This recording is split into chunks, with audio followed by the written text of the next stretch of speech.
An oily water separator, OWS, on a ship serves the purpose of removing oil and other hydrocarbons from wastewater before it's discharged into the ocean. This is critical for environmental protection, as discharging oil-contaminated water directly into the sea can have harmful effects on marine life and ecosystems. Here's how it works. 1. Separation process. The OWS separates oil from water using various techniques such as gravity separation, coalescence, and filtration. 2. Inlet. Wastewater containing oil enters the OWS through an inlet pipe. 3. Gravity separation. In the separator, the mixture is subjected to gravity. Since oil is less dense than water, it tends to float on the surface.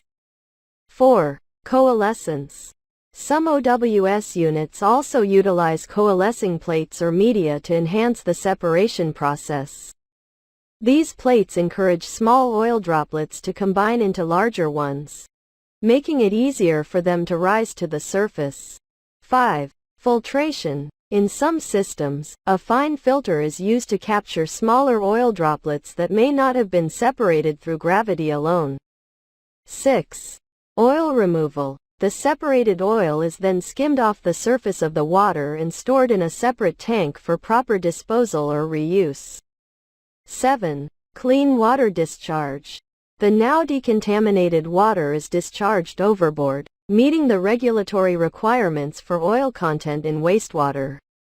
By using an oily water separator, ships can comply with international regulations, such as MARPOL, International Convention for the Prevention of Pollution from Ships, which set limits on the amount of oil that can be discharged from vessels.